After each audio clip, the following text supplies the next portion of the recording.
นักศิลป์นักบุญทั้งหลายร่วมงานบุญทอดผ้าป่าสามัคคีครั้งนี้เพื่อบูรณะวิหารปูพื้นกระเบื้องไวนิลรวมไปถึงทำโครงเหล็กป้องกันนกรอบวิหารราดพื้นเททรายร้างหน้าวิหารราวบันไดเหล็กสแตนเลสทาสีรอบวิหารเปลี่ยนระบบไฟฟ้าปรับปรุงทัศนียภาพวิหารบูรณะปฏิสังขรณ์ถาวรวัตถุภายในวัดดอนตันตำบลเหมืองแก้วอำเภอแม่ริมจังหวัดเชียงใหม่เสาร์ที่1 พฤศจิกายน 2568 นี้เชิญท่านร่วมงานร่วมบุญร่วมบริจาคได้บุญได้กุศลโดยทั่วหน้ากัน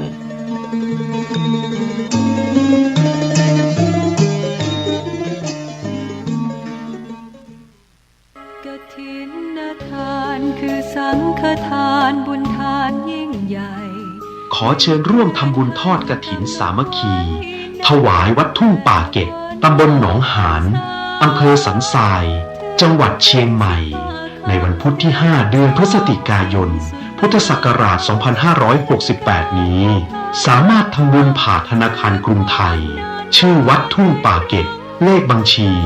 375-074-7407 หรือสอบถามที่เจ้าอาวาส 063-163-9950 ปัจจัยทั้งหมดเพื่อสมทบทุนซื้อที่ดินหน้าวัดที่ยังค้างอยู่ 900,000 บาทถ้วนเพื่อเป็นพุทธบูชาให้ทานที่ดินจะได้ความมั่นคงตลอดกาล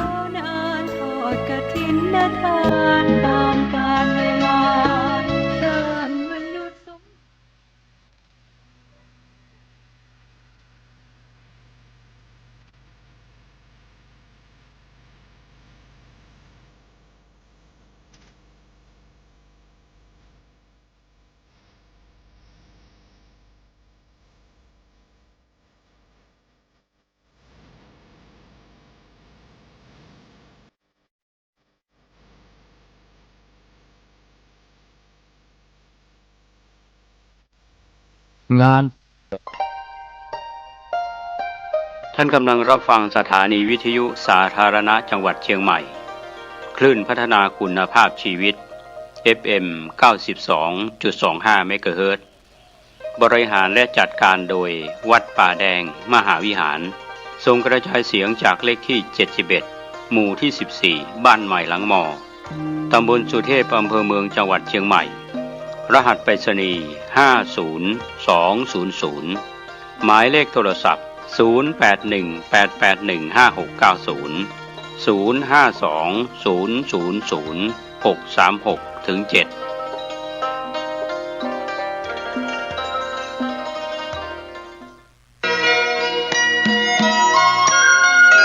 ข่าวสารเพื่อการประชาสัมพันธ์งานบุญงานกุศลกำหนดการทำบุญทอดกฐินสามัคคีของวัดป่าแดงมหาวิหารตำบลสุเทพอำเภอเมืองจังหวัดเชียงใหม่ตรงกับวันพุธที่ 29 ตุลาคมพุทธศักราช 2568 เวลา 9 นาฬิกาเป็นต้นไปโดยมีรองศาสตราจารย์ดร.ธงชัยฟองสมุทรคณบดีคณะวิศวกรรมศาสตร์มหาวิทยาลัยเชียงใหม่พร้อมผู้บริหารคณาจารย์และนักศึกษาคณะศรัทธาของวัดป่าแดงมหาวิหารศรัทธาภายในภายนอกที่มาร่วมงานทำบุญทอดกฐินสามัคคีประจำปี 2568 เพื่อสมทบทุนสร้างศูนย์เรียนรู้และพิพิธภัณฑ์พระเจ้าจิโรกราชวัดป่าแดงมหาวิหารท่านที่ร่วมทำบุญทอดกฐินติดต่อสอบถามและร่วมทำบุญทอดกฐินได้ที่ 0818815690 ได้ทุกวันพุธที่ 29 ตุลาคมเวลา 9 นาฬิกาเป็นต้นไปโดยการนำของรองศาสตราจารย์ดร.ธงชัยฟองสมุทรคณบดีคณะวิศวกรรมศาสตร์มหาวิทยาลัยเชียงใหม่พร้อมคณะผู้บริหารคณาจารย์และนักศึกษารวมไปถึงศรัทธาของวัดป่าแดงมหาวิหารศรัทธาภายในภายนอกร่วมกันทำบุญทอดกฐินสามัคคีได้บุญได้ความดีโดยทั่วหน้ากัน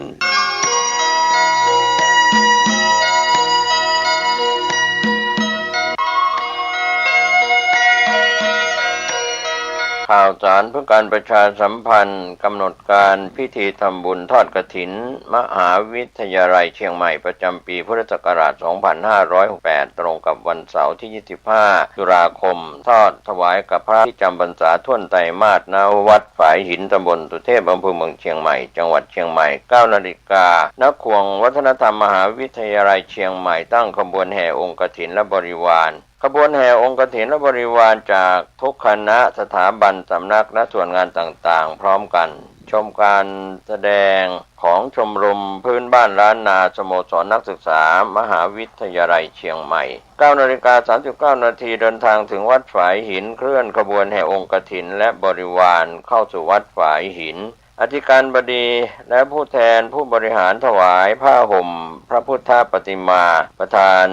ในพิธีจุดธูปเทียนบูชาพระรัตนตรัยถวายตาลปัดใหม่แด่ประธานสงฆ์ไหว้พระสมาทานเบญจศีลสุมาครัวตาลและโอกาสเวนตาลตามประเพณีร้านนาประธานพิธีกล่าวนำคำถวายผ้ากฐินแด่พระสงฆ์น้อมนำผ้าไตรกฐินและผ้าไตรคู่สวดวางบนผ่านแว่นฟ้าด้านหน้าพระสงฆ์อัปโรกกฐินประธานพิธีถวายผ้าไตรกฐินและรองประธานถวายผ้าไตรคู่สวดและบริวารกฐินโดยนายกสภามหาวิทยาลัยอุปนายกสภามหาวิทยาลัยกรรมการสภามหาวิทยาลัยนายกสมาคมนักศึกษาเก่ามหาวิทยาลัยเชียงใหม่อธิการบดีรองอธิการบดีผู้ช่วยอธิการบดีประธานกรรมการส่งเสริมมหาวิทยาลัยคณะบดีผู้อำนวยการสถาบันสำนักศูนย์กองประธานสภาพนักงานประธานสภานักศึกษามหาวิทยาลัยนายกสโมสรนักศึกษาประธานคณะกรรมการกลางหอพักนักศึกษา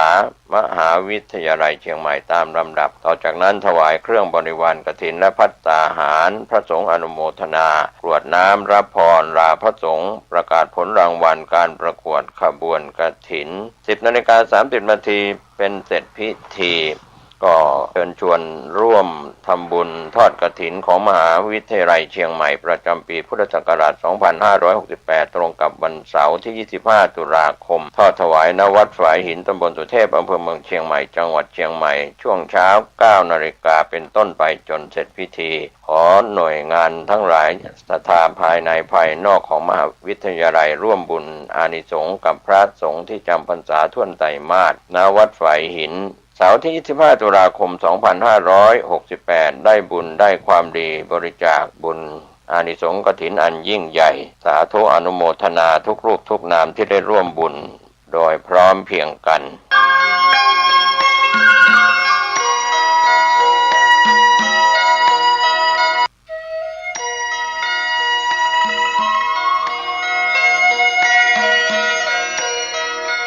ข่าวสารเพื่อการประชาสัมพันธ์ขอเชิญชวนนักศีลนักบุญร่วมทำบุญทอดกฐินสามัคคีบารมีธรรมประจำปีพุทธศักราช 2568 ทอดถวายกับพระที่จำพรรษาท่วนไตรมาส ณ วัดชัยสถานป่าเศร้าน้อยตำบลสันปุเรยอำเภอดอยสะเก็ดจังหวัดเชียงใหม่ตรงกับวันอาทิตย์ที่ 2 พฤศจิกายน พุทธศักราช 2568 เวลา 13:39 นาที การทำบุญทอดกฐินในคราวครั้งนี้นำปัจจัยบูรณวิหารประดับกระจกเสาหน้าซุ้มประตูหน้าต่างทาสีรอบอาคารรูปปั้นพญานาคให้แล้วเสร็จต่อไปปัจจุบันมีพระครูประภัชชัยคุณเป็นเจ้าอาวาสวัดชัยสถานป่าเศร้าน้อยเจ้าคณะตำบลสันปุเรยเขต 2ท่านสามารถติดต่อสอบถามรายละเอียดและร่วมทำบุญได้ที่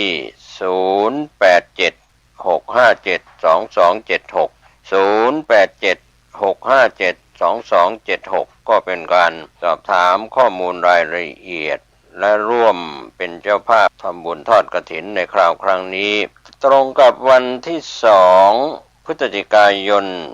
เป็นวันอาทิตย์เวลา 13:39 นาทีเชิญชวนนักศีลนักบุญผู้ใจบุญทั้งหลายร่วมงานทำบุญทอดกฐิน สามัคคีบารมีธรรมประจำปี 2568 ณ วัดชัยสถานป่าเศร้าน้อยตำบลสันปุเรยอำเภอดอยสะเก็ดจังหวัดเชียงใหม่ได้บุญได้กุศลได้ความดีได้อนุโมทนาโดยทั่วหน้ากัน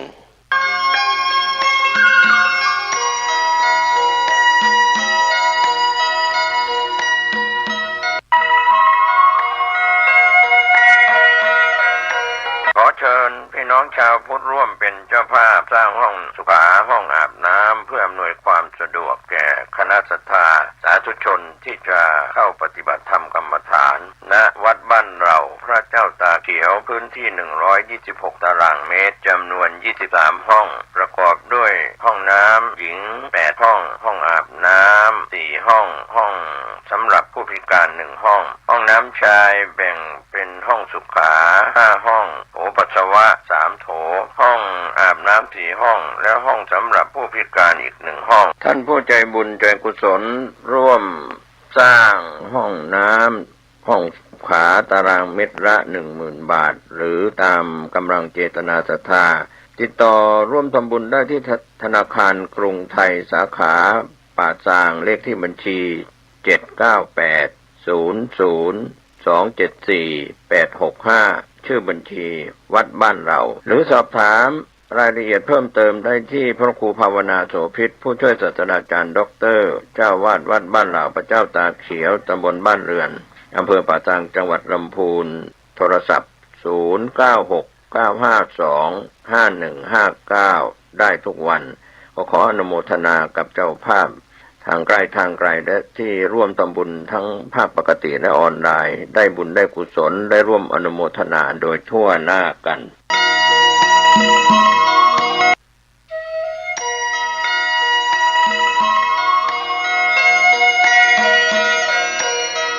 ข่าวสารเพื่อการประชาสัมพันธ์งานบุญงานกุศล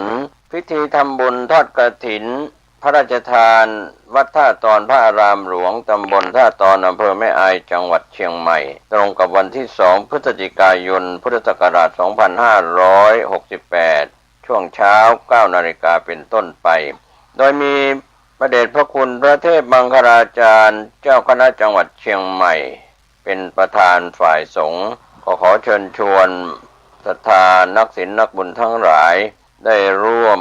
งานในพิธีกฐินพระราชทานวัดท่าตอนพระอารามหลวงตำบลท่าตอนอำเภอแม่อายจังหวัดเชียงใหม่2พฤศจิกายนเวลา 9 นาฬิกาเป็นต้นไป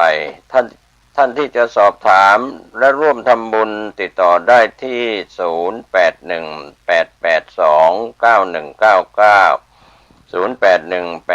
0818829199 ก็เป็นงานบุญงานกุศล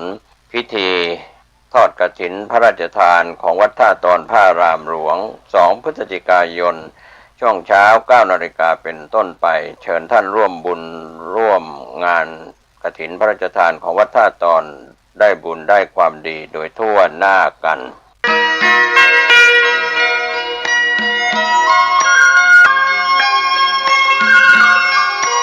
ข่าวสารเพื่อการประชาสัมพันธ์ด้วยทางคณะศรัทธาสาธุชนคณะสงฆ์จังหวัดเชียงใหม่องค์กรเครือข่ายชาวพุทธจังหวัดเชียงใหม่ได้จัดกฐินสามัคคี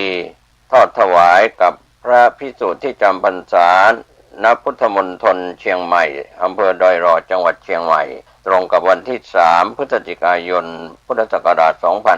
2568ช่วงเช้า 9 นาฬิกามีพระเดชพระคุณพระเทพมังคลาจารย์เจ้าคณะจังหวัดเชียงใหม่เป็นประธานฝ่ายสงฆ์พร้อมด้วยคณะศรัทธาสาธุชนทั้งคณะสงฆ์คณะศรัทธาภายในภายนอกองค์กรเครือข่ายชาวพุทธร่วมพิธีทำบุญทอดกฐินสามัคคีเพื่อถวายกับพระภิกษุที่จำพรรษาณพุทธมณฑลจังหวัดเชียงใหม่ตรงกับวันที่3พฤศจิกายนเวลา 9 นาฬิกาเป็นต้นไปร่วมงานสามัคคีพุทธมณฑลเชียงใหม่อำเภอดอยรอจังหวัดเชียงใหม่ได้บุญได้กุศลได้คุณงามความดีท่านที่จะติดต่อสอบถามและร่วมทำบุญติดต่อได้ที่0818829199ร่วมบุญทอดกฐินสามัคคีรายละเอียดต่างๆได้บุญโดยทั่วหน้ากัน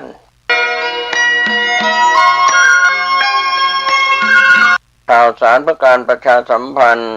การทำบุญทอดกฐินสามัคคีของคณะศรัทธา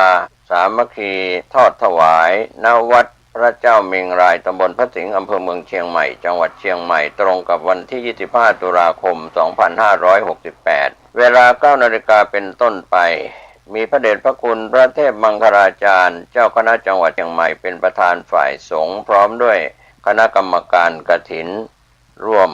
เป็นกฐินสามัคคีเชิญท่านร่วมบุญทอดกฐินสามัคคีของวัดพระเจ้าเมงรายตำบลพระสิงห์อำเภอเมืองเชียงใหม่จังหวัดเชียงใหม่ 25 ตุลาคม 2568 ช่วงเช้า 9 นาฬิกาท่านที่จะสอบถามและร่วมทำบุญติดต่อได้ที่ 0818829199 0818829199 ก็เป็นงานทำบุญทอดกฐินสามัคคีของวัดพระเจ้าเมงรายตำบลพระสิงห์อำเภอเมืองเชียงใหม่จังหวัดเชียงใหม่ 25 ตุลาคมช่วงเช้า 9 นาฬิกาเป็นต้นไปท่านร่วมบุญร่วมงานทำบุญทอดกฐินสามัคคีของวัดพระเจ้าเมงรายได้ความดีได้อนุโมทนาได้อานิสงส์อันยิ่งใหญ่โดยทั่วหน้ากัน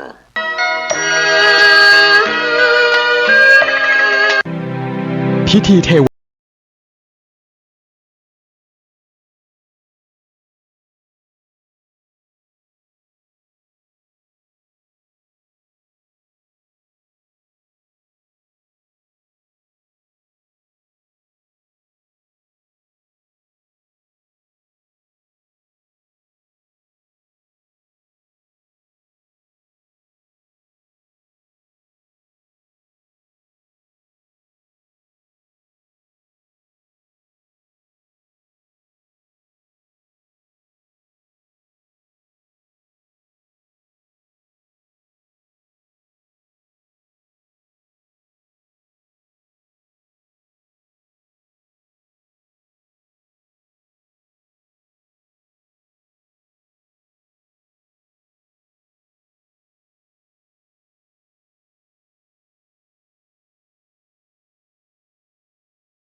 240-184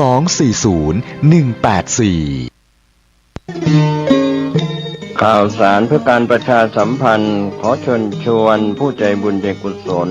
ร่วมทำบุญทอดผ้าป่าสามัคคีประจำปีพุทธศักราช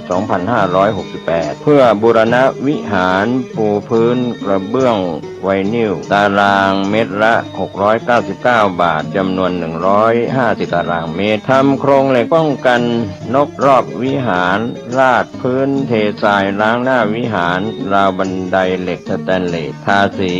รอบวิหารเปลี่ยนระบบไฟฟ้าปรับปรุงทัศนียภาพวิหารบูรณะปฏิสังขรณ์ถาวรวัตถุภายในวัดทอดถวายณวัดดอนตันตำบลเหมืองแก้วอำเภอแม่ริมจังหวัดเชียงใหม่ตรงกับวันเสาร์ที่ 1 พฤศจิกายนพุทธศักราช 2568 ช่วงเช้า 9:39 นาทีเป็นต้นไปก็ขอเชิญชวนศรัทธานักศีลนักบุญทั้งหลายร่วมงานบุญทอดผ้าป่าสามัคคีครั้งนี้เพื่อบูรณะวิหารปูพื้นกระเบื้องไวนิลรวมไปถึงทำโครงเหล็กป้องกันนกรอบวิหารราดพื้นเททรายร้างหน้าวิหารราวบันไดเหล็กสแตนเลสทาสีรอบวิหารเปลี่ยนระบบไฟฟ้าปรับปรุงทัศนียภาพวิหารบูรณะปฏิสังขรณ์ถาวรวัตถุภายในวัดดอนตันตำบลเหมืองแก้วอำเภอแม่ริมจังหวัดเชียงใหม่เสาร์ที่ 1 พฤศจิกายน 2568 นี้เชิญท่านร่วมงานร่วมบุญร่วมบริจาคได้บุญได้กุศลโดยทั่วหน้ากัน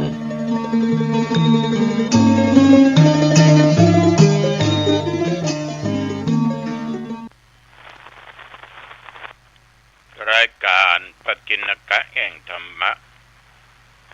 สเพเหระนั้นก็มาพบปะกับญาติกับโยมท่านผู้ฟังทั้งหลายเอกเช่นเคยวันนี้ก็ตรงกับเดือนเกี่ยงเดือนแรม14 ค่ำว่าเป็นวันอุโปสถศีลเป็นวันศีลวันธรรมเป็นวันแห่งพระพุทธเจ้าพี่น้อง ชาวพุทธญาติโยมบางท่านบางคนถึงออกพรรษาแล้วก็ตามแต่ก็บรรละความดีที่ได้กระทำมาปั้มเป่งมาก็ยังเตรียมเข้าตอกดอกไม้ไปบูชาพระพุทธพระธรรมพระสงฆ์ไปใส่ขันแก้วเจ้าทั้งสามเตรียมเข้าป่าอาหารไปทำบุญตักบาตรเตรียมจิตเตรียมใจไปสมาทานเอาศีลรักษาศีลฟังธรรมและเจริญจิตภาวนาเขามักจะอู้กันว่าเป็นวันศีลยามแล้งประเมินศีลกลางพรรษาเท็จจริงนั้นจะกลางพรรษา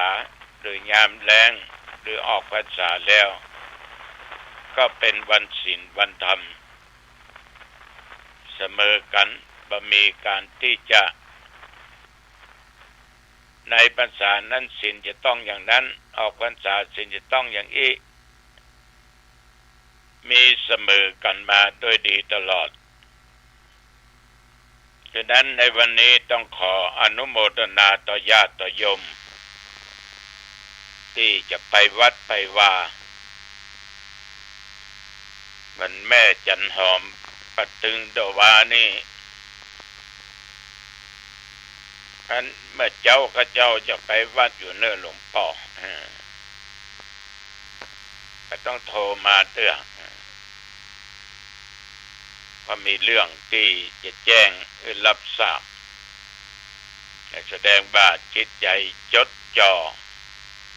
ต่อวันศีลวันธรรมวันแห่งพระพุทธเจ้าญาติโยมเนี่ยเป็นบางคนนับอย่างไรหรอ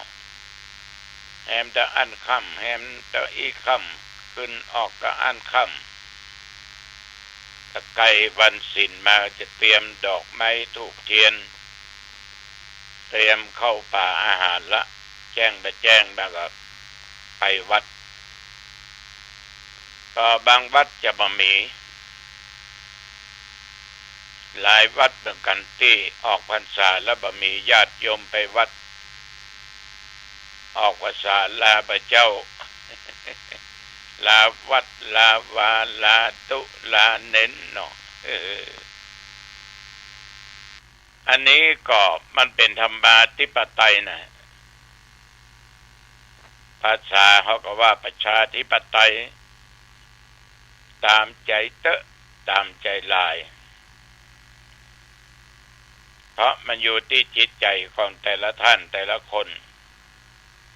สำหรับตนอาตมาภาพว่าวันศีลวันธรรมมีทุกวันมีทุกวันบัดเดือนดับบัดเดือนเพ็งบัดขึ้น8 ค่ำบัดแรม8 ค่ำอย่างมีทุกวันศีล 5ก็มีทุกวันอุโบสถศีลก็มีทุกวันศีล 10ก็มีทุกวัน237ก็มีทุกวัน311ข้อของภิกขุณีก็มีทุกวันวันไหนที่เฮาบ่ได้ตั้งอยู่ในศีลเฮาก็ยังขาดศีลฉะนั้นญาติโยมวันศีลวันธรรมเนี่ยมีเป็นประจำทุกวันแต่ว่าญาติโยมบางท่านยังแบ่งขึ้น8 ค่ำแรม8 ค่ำโอ้วันนี้เป็นย้ายไปวัดศีลน้อยรอศีลใหญ่ก่อนแล้วยังมีศีลหลวงนะศีลน้อยขึ้น8 ค่ำแรม8 ค่ำศีลใหญ่เดือนดับดำเพ็งธรรมดาศีลหลวงนี่เข้าพรรษาออกพรรษายี่เพ็งเดือน4 เพ็งนี่เขาว่าศีลหลวงมันก็แปลกนี่เหมือนกันเนาะคนก็ไปวัดแตกต่างกันถ้าเข้าพรรษาออกพรรษาเดือน2 เดือน4 เพ็งเนี่ยคนจะไปวัดกันนักเต็มอด อดถ้าเดือนดับดำเพลงธรรมดาก็ย่อนลงมา ถ้าขึ้น7 ค่ำและ8 ค่ำขึ้น8 ค่ำและ8 ค่ำย่อนลงมาเดิมคือไปคิดเอาคนเดียวว่ามันต้องมีศีลน้อยศีลใหญ่และศีลหลวงจะจริงศีลนั้นเสมอกันตลอดแต่ก็มีทุกวันมีทุกลมหายใจเข้าออกละวันนี้ก็เป็นวันศีลวันธรรมวันแห่งพระพุทธเจ้าเอามาไหว้พระสวดมนต์ก่อนเนาะอะระหังสัมมาสัมพุทโธภควาพุทธังภควันตังอภิวาเทมิกราบพระพุทธสวากขาโตภควตาธัมโมธัมมังนัมมัสสามิกราบพระธรรมสุปฏิปันโนภควโตสาวกสังโฆสังฆังนัมมามิกราบพระสงฆ์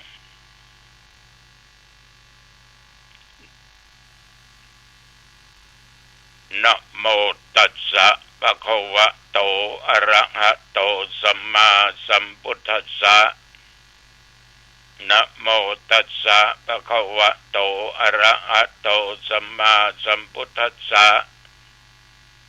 นะโมตัสสะภะคะวะโตอะระหะโตสัมมาสัมพุทธัสสะพุทธังสรณังคัจฉามิธัมมังสรณังคัจฉามิสังฆังสรณังคัจฉามิทุติยัมปิพุทธังสรณังคัจฉามิทุติยัมปิธัมมังสรณังคัจฉามิทุติยัมปิสังฆังสรณังคัจฉามิตติยัมปิพุทธังสรณังคัจฉามิตติยัมปิธัมมังสรณังคัจฉามิตติยัมปิสังฆังสรณังคัจฉามิปานาติปาตาเวระมณีสิกขาปัตตังสมาธิญามิอะตินนาตานาเวระมณีสิกขาปัตตังสมาธิญามิกาเมสุมิจฉาจาราเวระมณีสิกขาปัตตังสมาธิญามิมุสาวาตาเวระมณีสิกขาปัตตังสมาธิญามิสุราเมรยะมัจจปมาทฐานาเวระมณีสิกขาปัตตังสมาธิญามิอิมานิปัญจสิกขาปัฏฐานิสีเลนะสุขติงยันติสีเลนะโภคสัมปทาสีเลนะนิพุติงยันติตัสมาสีลังวิโสทะเย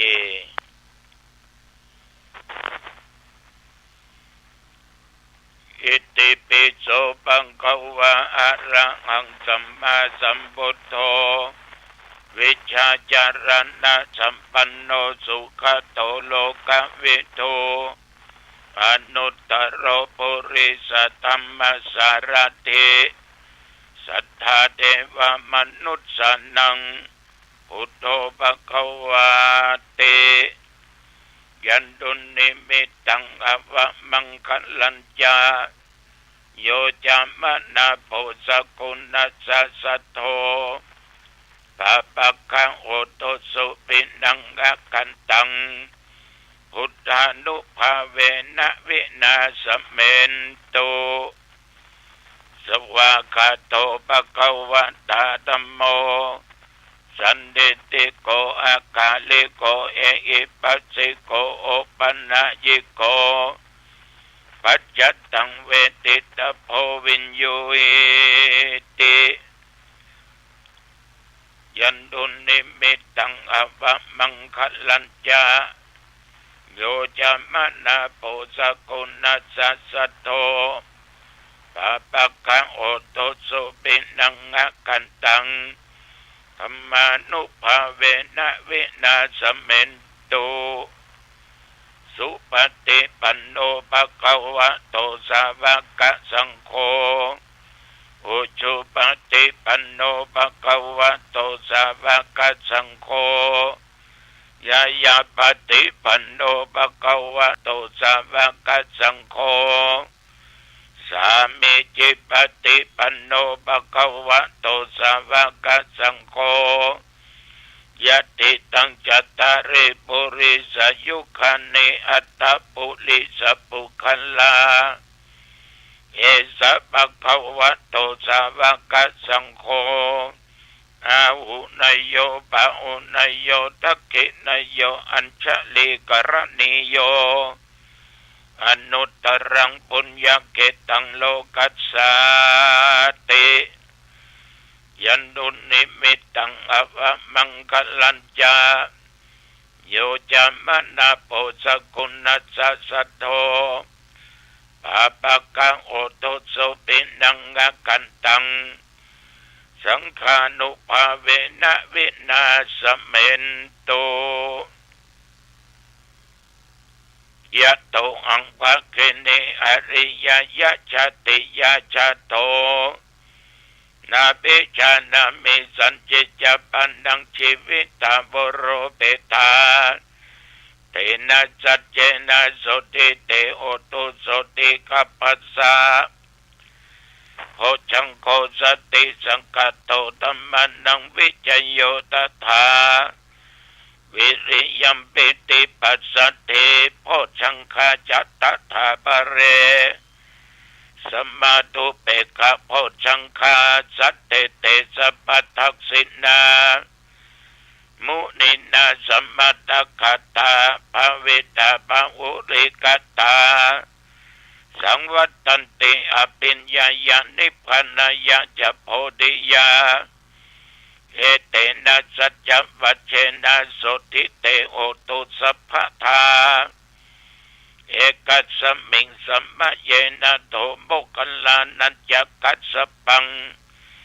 ขิลาเนตุเกเตติสวะโพชังเกสัตตะเทสัญเยเตจัตตังอภินันติตวาโรคามุจจิงสุตังคันเนเอเตนะสัจจวัชเชนะโสติเตโอตุสัพพทาเอกทาธัมมราชาเปเกลัญเยนะปิปิริโตจุนนเตเรนะตัญเยวะพนาเปตวานะสัทรังสมโมติตวาจะอภัตตาธัมมวุฒาสิธานะโสเอเตนะสัจจวัชเชนะโสติเตโอตุสัพพทาปะอินาเตจะอภัตตาเตนันนัมปิมะเยสินังมัคคะอัตตกิเลสวะปัตตานุปัตติธรรมตังเอเตนะสัจจวัชเชนะโสติเตโอตุสัพพทาสกัตตัวพุทธะตัสนังโอสตังอุตตมังบัลลังอิตังเทวมนุสสนังพุทธเตเชนะโสตินานัสสันตุปัตตวาสเปตุขาวูปัสเมนตุเตสกัตตัวธัมมรัตนังโอสตังอุตตมังวรังภลิลาอุปัสสมันังธัมมเตเชนะโสตินานัสสันตุปัตตวาสเปพยาวูปัสสเมนตุเตสกัตตัวสังฆรัตนังโอสตังอุตตมังวรัง ภ อาอุนัยยังปาอุนัยยังสังฆเตเจนะโสตินานัสสันตุปัตตวาสเปโรกาวุปัสเมนตุเตนัตติเมสรนังอัญญังพุทโธเมสรนังวรัง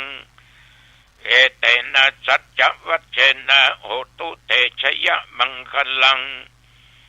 นัตติเมสรนังอัญญังธัมโมเมสรนังวรังเอเตนะสัจจวัชเชนะโหตุเตชยมังคลังนัตติเมสรนังอัญญังสังโฆเมสรนังวรังเอเตนะสัจจวัชเชนะโหตุเตชยมังคลัง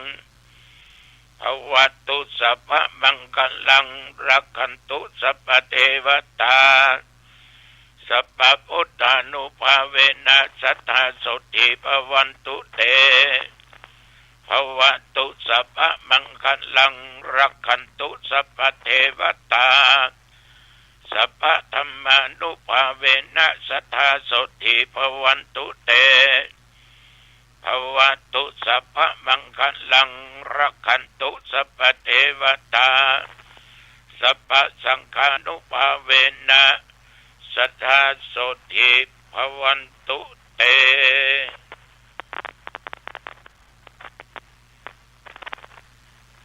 โดยบทพุทธานุภาพธรรมานุภาพสังฆานุภาพบทสาธยายบนอันศักดิ์สิทธิ์ด้วยจิตอันตั้งมั่นอาตมาภาพขอปันโยกปันใจแก่เหล่าทหารที่รักษาชายแดนทุกผู้ทุกคนจงแคล้วคลาดและปลอดภัยจากอันตรายต่างๆนานารักษาแผ่นดินไทยไว้ขออำนวยอวยพรแก่ญาติแก่โยมท่านผู้ฟังทุกสารทิศตึงหญิงตึงชายตึงหนุ่มตึงกำตึงเด็กและตนข้าพเจ้าแม่นว่าในปัจจุบันดำรงโรคาเพียทิโรคร้ายต่างๆจะเป็นนักเป็นเบาทั้งนอกกายในกายขอคุณแห่งพระพุทธพระธรรมพระสงฆ์เพื่อโลกทั้งหลายเหล่านั้นอันตรธานหายไปณบัดนี้ขออยู่ดีมีสุขปราศจากซึ่งเคราะห์ปีเคราะห์เดือนเคราะห์วันเคราะห์ยามเคราะห์เมื่อลับเมื่อตื่นเมื่อยืนเมื่อเตียวเคราะห์เลวซ้ายและขวาจะได้มาถูกต้องการงานนับตั้งแต่โอกาสนี้ไปข้างหน้าจงมีความสุขกายสบายใจขึ้นอันใดได้สิ่งนั้นสมปรารถนามีโชคปีโชคเดือนโชควันโชคยามอายุปีอายุเดือนอายุวันอายุยามจงบังเกิดขึ้นแก่ข้าพเจ้าและญาติโยมทุกท่านทุกคนเจริญพรกรมอุตุเตือนมาแดมแล้วระวังสักกี่วันข้างหน้าจะมีฝนตกฝนหล่นลงมา จะนักจะน้อยนะก็ดูต่อไปแต่บดีประมาทนับตั้งแต่เมื่อตะวันวามาจนถึงปัจจุบัน24 ชั่วโมงนี้ตะวันไม่มีรายงานฝนตกมีแต่แดดเป่งลึงซักผ้าตากผ้ากันนักตะวันตั้งตะวันวามาจนถึงปัจจุบันนี้ตะวันนี้ก็ไม่ได้ไปไหนญาติโยมฉันเข้าเจ้าเรียบร้อยก็มานั่งนั่งจากับญาติกับโยมแปลงซุ้มวัดประตูวัดต้อนรับเดือนยี่เป่งจะมีการเตรียมงานต้อนรับผ้ากฐินซึ่งจะทอดในวันที่1 เดือนพฤศจิกายนพระพุทธศักราช 2568 เวลาประมาณ 9 โมง เลี้ยงเข้าป่าอาหารตัวญาติโยมเมื่อเตรียมงานกัน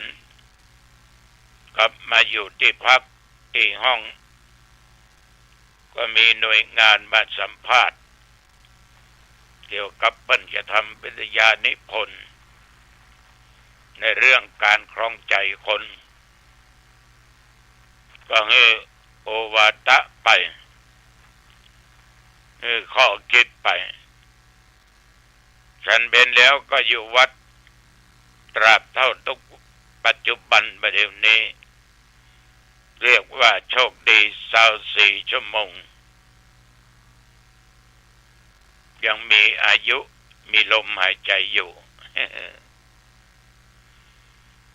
ตอนต้นได้ให้ศีลกับญาติกับโยมแต่จริงศีลมีที่ตัวโยมแล้วโตแต่อันตุเจ้าไปปั่นอย่างไปบอกอย่างมันเป็นฮีดเป็นหอยง่ายๆก็เตือนสติกันจะไปลืมเน้อเตือนถึงตัวเองเตือนทุกบุคคลอื่นว่าศีลข้อนั้นเป็นเช่นนั้นข้อนั้นเป็นเช่นนั้นตามความคิดของทุกเจ้านี่ถ้าปากปกติสงบดีกายปกติสงบดีใจปกติสงบดีศีลทั้ง3 ข้อที่ว่าเนี่ยทั้งกายทั้งวาจาทั้งใจนะมันสามารถรักษาศีลถึง5 ข้อบริสุทธิ์ผุดผ่องและศีลข้ออื่นๆที่จะมากกว่านั้นก็ใสสะอาดถึงวันเนี้ยโยมทั้งหลายปากเนี่ยมันสำคัญจะพิษถึงศีลจะพิษถึงธรรมก็อยู่ที่ปากแต่มาได้กล่าวบ่อยครั้งว่านรกทางอบายภูมิก็อยู่ที่ปากจะไปสวรรค์ชั้นฟ้าก็อยู่ที่ปากจะเกิดมาโลกมนุษย์ก็อยู่ที่ปากปากนี่มันสำคัญยิ่งถ้ามันอยู่ปกติมันก็บรรจุบรรล่ายไผมันเล่าหน้าจากขวนไผมันบะกล่าวคำหยาบบด่าไผใจปากมาข่มเหงเต่งเต็กคนอื่นประดูหมิ่นดูแคลนไผอย่างมีเหตุมีผลบ่เพ้อเจ้อลมแรงขี้โมขี้โวขี้ลมอย่างนั้นมีสัจจะอยู่ในจิตในใจถ้าปากรักษาไว้จะนี้ก็มีศีลดีศีลบริสุทธิ์เพราะปากเขาปกติถ้ารักษากายของเฮานี่ก็เหมือนเฮามีศีลหลายข้อบักฆ่าบักข่มเหงเต็งเต็กบักเบียดเบียนสัตว์บักลักบักโลภบักโกงเอาของไผบักเอาสิ่งของไผมาเป็นของตัวบักไปฆ่าเจ้าเอาทรัพย์บักข่มเหงเต็งเต็กบักนอกใจผัวบักนอกใจเมียของที่เพิ่นมีพ่อมีแม่ที่เพิ่นมีเจ้าของถ้าหากว่าญาติโยมทั้งหลายรักษากายนี่บริสุทธิ์รักษาศีลได้หลายข้อขอให้กายสงบกายปกติมันจะเกิดถึงศีลเกิดถึงธรรมวาจาปกติเกิดถึงศีลถึงธรรมถ้าวาจาปกติมันก็มีสัจจะธรรมคือความจริงปรากฏขึ้นสัจจังเวอมัตตาวาจาความสัตย์เป็นสิ่งที่บ่ตายเป็นของแท้ของแน่ของจริงญาติโยมบ่กล่าวคำหยาบปฏิสินนินทาไปมันก็เกิดเรื่องเกิดราวดังนั้นปากก็สำคัญกายก็สำคัญนะที่สำคัญยิ่งใหญ่กว่านั้นก็คือใจถ้าใจมันเป็นศีลเนี่ยญาติโยมมันจะกลัวบาปมันจะกระทำบุญม มันจะบรรโลภบรรหลงบักกงเอาของไผมาเป็นของตัวเอง มันจะมีความสุขมีธรรมะสันโดษยินดีของที่มีของที่ได้ของที่เกิดกับตัวเองใจสันโดษยินดีแล้วมันยักการมันยักงานขี้ค้านการดำรงชีวิตก็อยู่บ่ได้เพราะถ้ามันมีศีลมันต้องมีธรรมมันขยันคืออุทานะสัมปทารักษาสัมปทาโดยการรักษาทั้งตำแหน่งหน้าที่ทรัพย์สมบัติต่างๆคบเพื่อนดีๆประคบเพื่อนชั่วเพื่อนร้ายอุจักจกอุจักใจถ้าหากว่าจิตใจมีศีลเนี่ยมันมีธรรมหลายอย่างหลายประการเมตตาธรรมก็เกิดกรุณาธรรมก็เกิดมุทิตาธรรมก็เกิดอุเบกขาธรรมก็เกิดญาติโยมเพราะมันโลภมันมีความพึงพอใจในสิ่งที่มีที่ได้แต่ขยันบ่โกรธบ่เกลียดบ่อาฆาตพยาบาทภัยอุจักอภัยก็เป็นธรรมะบรรลุ่มบรรลงอยู่ในกามคุณในรูปในเสียงในกลิ่นในรสในการสัมผัสอารมณ์ต่างๆชอบบ่ชอบฉะนั้นทุกเจ้าฟันธงว่าถ้าปากบริสุทธิ์ปกติกายบริสุทธิ์ปกติใจบริสุทธิ์ปกติมีศีล3ข้อนี้สามารถรักษาได้หลายข้อวันนี้ก็ขอฝากกับญาติกับโยมอย่าลืมเนิ่วันที่1ที่วัดหนองตองจะทอดผ้ากฐินเวลา 9 โมงกว่า1 พฤศจิกายนที่จะถึงเนี้ยนะทอดผ้ากฐินอายุวันโนสุขังพลังพบกันใหม่โอกาสหน้าเจริญพร สวัสดีครับท่านผู้ฟังที่เคารพการแบ่งปันความคิดดีๆวันนี้ผมกาเศษเพชรสำริดวิทยากรก็นำสาระธรรมนำมาเสนอให้ท่านได้คิดได้พิจารณากันนะครับก็เรียกว่าพี่รู้2น้องรู้1ในเรื่องของหลักธรรมคำสอนในทางพระพุทธศาสนาครับก็เราได้นำสาระที่เคยนำเสนอกันไป